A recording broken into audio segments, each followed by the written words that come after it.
Welcome, Namaste. So this is the third part in the series, Yoga, Spirituality, Enlightenment, and God. Trying to speak about enlightenment in a short period of time is kind of like speed dating enlightenment. It's a little bit of a difficult task, but we will try to cover all of the necessary information. Before speaking, I would like to offer my respectful prayers to my spiritual master, our lineage, and to the Supreme Lord.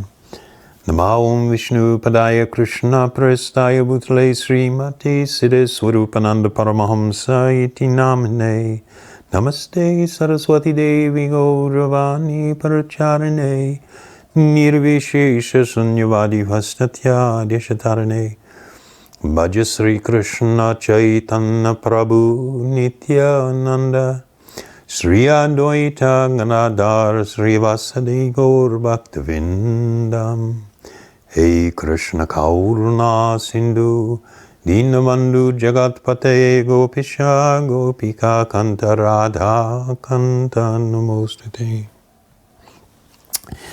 So, what is the foundation for enlightenment? It basically, what we're speaking about is, or the effect that it will have, enlightenment will have on us is largely, well, let me put it this way. Enlightenment really determines what I see as being my purpose in life, my pursuit of happiness, which everybody is chasing, and how I will see others and this world. So, having an enlightened view, being enlightened, will mean that the way in which you see the world, others, and yourself, it is foundational to these things. So in the last talk on spirituality, we discussed that there are fundamentally two energies. One is matter, or the material energy, and the other is spirit, or the spiritual energy. We also discussed how I, the living being, am of the spiritual energy, and my body and my mind belongs to and is part of the material energy. So this understanding of myself as not being the gross or the subtle physical body, but the spiritual occupant of this body, is foundational to enlightenment. If a person does not have this understanding, if their perception of the world, of others and things is not founded on this, then it is not an enlightened perspective of things. So, that being the case, the big question is who am I? I mean, if you close your eyes just for a moment and sit in quietness and listen to this question and consider it word by word, who am I? This is the foundation of all spiritual inquiry. In the attempt to answer that question, one must consider, what is my essence? What is my position? What is my function? I mean, if we want to know what is the truth of anything, we want to really discover the truth about something, its real, to know it in full, I must know its essence, fundamentally what it is made of, where it fits in relation to all other things around, and what natural function it performs. What is it in terms of its function? When I answer these questions in relation to the question, who am I? Then I will have a complete picture. This will be actually full self-realization. But if I consider these three questions, my essence, my position, and my function, in relation to part of a spiritual journey, it will lead to actually three different experiences of self-realization. It is not really that these three different realizations or experiences are completely separate or completely different, and they exist in three different things, and I can try and experience one realization, and then I've got to go to another one and experience that one in isolation and another one in isolation. The reality is that the first realization of my spiritual essence is also contained within the realization of my position, where I fit in relation to other things. It's part of that experience. And similarly, the third realization of my natural function also contains within that realization and experience what is my essence and what is my natural position.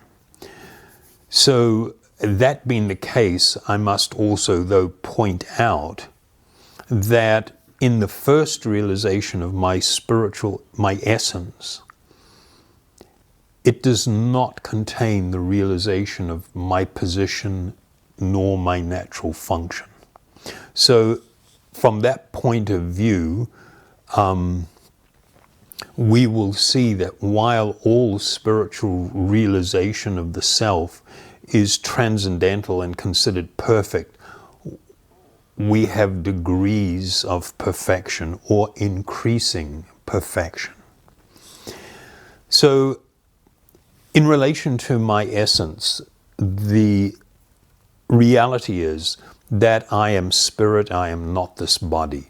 The body is constantly changing, it is temporary, it has a beginning and it will have an end. I, the spiritual being within, have no beginning and I will have no end. I am by nature eternal. And similar reality exists in relation to the mind. The mind is more intimately connected with us than the body. And we become extremely influenced by it. But from a spiritual perspective, this is also not me. The fact that I can change my mind, I can try to control my mind, not think about certain things, clearly indicates that I am separate and different from my mind. If I wasn't, I couldn't do those things. So I'll just read a couple of verses that speak to this subject of my essence. It's quite powerful. It's from one of the ancient spiritual texts of the Vedas, which is also a yogic text, called the Bhagavad-Purana. So in the Bhagavad-Purana, there's these three verses that are quite extraordinary. They're in different parts, but I'll read them together. Whatever a person experiences by self-realization, I'll read it again. Whenever a person experiences by self-realization that both the gross and the subtle bodies have nothing to do with the pure self, at that time he sees himself as well as the Lord or the highest spiritual truth. Then in another verse, just as fire, which burns and illuminates, is different from the firewood, which is to be burned to give illumination. Similarly, the seer within the body, the self-enlightened spirit soul, is different from the material body, which is to be illuminated by consciousness. Thus, the spirit soul and the body possess different characteristics and are separate entities.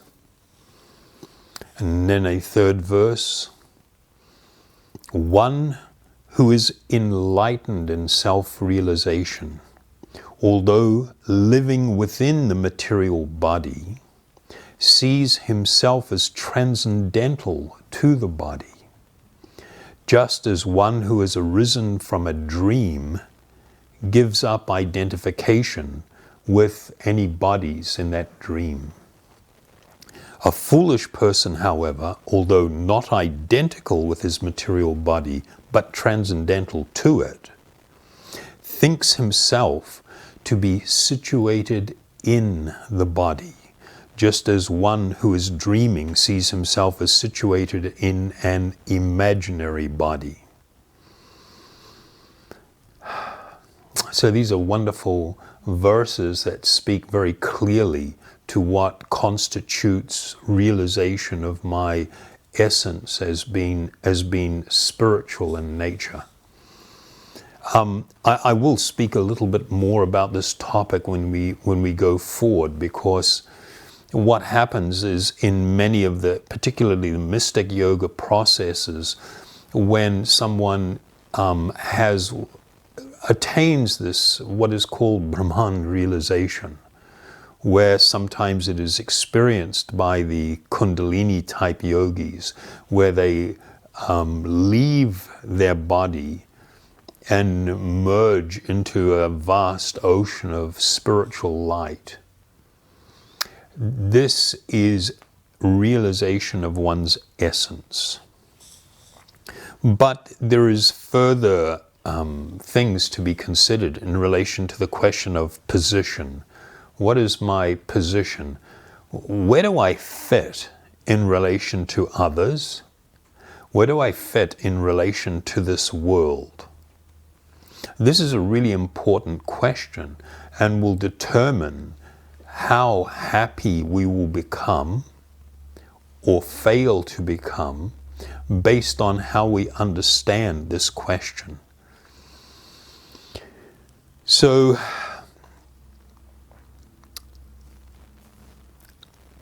I must come to appreciate and understand that I am not supreme. Sorry. A lot of people like to promote that idea. It's very popular, that I'm the center of everything, that I am supreme, that I can make everything happen, that, I am the Lord of all I survey, the central enjoying agent. There is no one over and above me. I just need to really get it together with a really positive outlook, and I can change my experience in this world and dominate. I mean, we have all these new agey and pop kind of ideas that came out in relation to positive thinking and everything, where people even talked about, you're going to drive into the city, you need a parking, so on the way you need to get with the program and really will a parking space to be there, so that when you pull up to where you're going, there's a parking space waiting for you, like you can make everything happen. And of course, this is a ridiculous idea. I'm sorry if that offends someone. My intention is not to offend, but it is actually false. The reality is that I am dominated. I am dominated by the laws of nature. I am dominated by social law, the laws of the land. You can't just drive through a red light because you want to. Maybe you can get away with it once or twice, but you will get caught and punished. You can't just rock up to a shop and look in the window and see a beautiful diamond ring and go, I'm going to get that, and just, break the counter or reach in behind the thing and grab it and walk out with it. You can't do it. You are subject to controls. You are dominated. There are some philosophies out there where people are putting forward the idea that I am somehow supreme, I am somehow the Lord of everything, only I've forgotten it. And through some magical meditation process or something, or really positive thinking, I will regain my godliness, meaning to be the supreme, to be the center of everything, to be the central enjoying agent. If we go down this route, we will simply experience frustration in our life. I mean, there's nothing worse than God going through a death experience and trying to will that one away. I'm sorry, no, your body's going to get old and crap out. That's part of the process. And as much as you try to avoid it, you will encounter the reality of death. So we are by nature subordinate. We are not the Lord of everything I survey, the all-powerful. In terms of what is our natural function, well, I'll just make mention that we'll speak a little bit more about position in the next talk that we do, because it really does come up in relation to a certain type of God realization known as Paramatma realization, where it becomes sort of like glaringly apparent what is my true spiritual position, and where do I fit in relation to all other things. And the third part of full self-realization is connected to my natural function. Natural function meaning that if we take the pure spiritual being and we strip away the material coverings, the coverings of the subtle body made of the mind, intelligence, and false ego, if we strip away the gross material body that's visible to our eyes, and the living being is left alone, uncovered, uncontaminated, nothing corrupting or polluting or distorting the consciousness of the pure living being, what is the most natural function of the soul itself? This is a really important part of the path of enlightenment and self-realization. Our natural function is primarily to love and to serve. To love and to serve are natural functions. The reason that we have this very deep desire to both love and to be loved is because this comes not from our body or mind. It arises from the soul, the spirit soul, or the Atma, the self. It arises from the soul itself.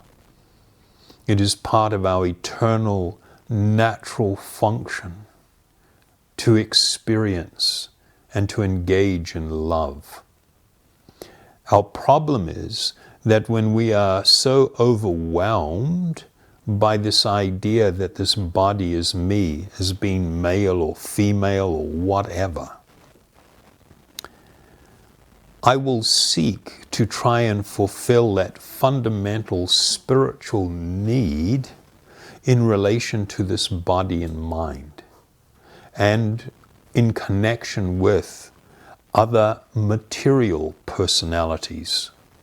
Of course, our original spiritual personality becomes covered and clouded by material misconception. And I seek to fulfill that need for love in relation to what I will call material personalities. And it never works well. Even people in the nicest relationships still read love stories, watch movies about love. Even the heavy rockers sing about it. Remember that one? What was it called? A Foreigner.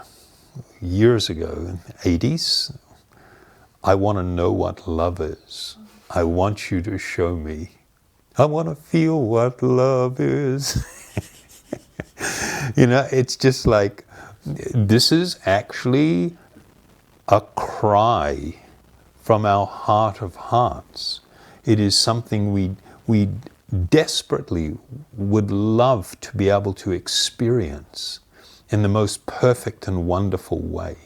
And it is because it is part of our natural function. It cannot be fulfilled on the material plane. It is a spiritual need and must be experienced in a spiritual way. The other thing that really is part of our eternal function, it is to serve. And it's kind of like this weird conflict. We exist in this kind of strange, actually polluted consciousness where we're trying to be like mini gods. We're trying to be the center. We see everything, the world and everything in relation to us, falsely thinking this body is me and this mind, this is who I am. And so I lay claim to my house, my car, my husband, my wife, my partner, my parents, my children, mine. It's all mine. I'm the center of things. And I seek, and I'm constantly engaged in the pursuit of happiness with this very, with this self-centered focus, meaning centered upon myself. And yet we have this experience that I tell you, you do it with your children. You bring them to a homeless shelter or to a community in need or people in some suffering condition, and you go and you perform an act of kindness. It warms the heart in a way that nothing else does. I mean, in people's loneliness, they get pets. And people feel that they have a loving relationship with their pets. They speak to their pets, they care for their pets, they're very absorbed in worrying and thinking about them. And what is it that we're always doing? We are serving. We are trying to do nice things. You know, if we have a relationship, if we feel affection for someone, it is inevitably always expressed in a desire to be pleasing to them, to do something for them, to somehow serve them. You know, whether we have children or sometimes it gets a little hard with our own kids. When you have grandchildren, it's kind of much easier. You're detached from the day-to-day dealings with them, and when the little guys show up, you know, the grandparents become, they call it doting grandparents. Why do we have this nature? Why do we enjoy this? Because it is a small glimpse into part of our spiritual identity. It is part of our spiritual nature. And therefore, when a person has the full experience of self-realization, when I have fully realized my essence, my position, and my function, then it really begins to tremendously alter how I live while still within this world. How I am living and the knowledge that flows from self-realization is enlightenment. This is what enlightenment means. It is founded on true wisdom, true spiritual... Well, no, let me change it. When we are enlightened, we acquire spiritual knowledge. The application of knowledge, meaning how we live, how we express that knowledge, actually defines what is wisdom. When you act on spiritual knowledge, you are acting in a wise way. So this was our brief and rather fast look at this topic of enlightenment. And just as a recap, I am a spiritual being. I have an eternal spiritual essence. I have a natural position where I fit in relation to others. I am not supreme, I am dominated. And my natural function is to both love and to serve. This is a function of the soul itself.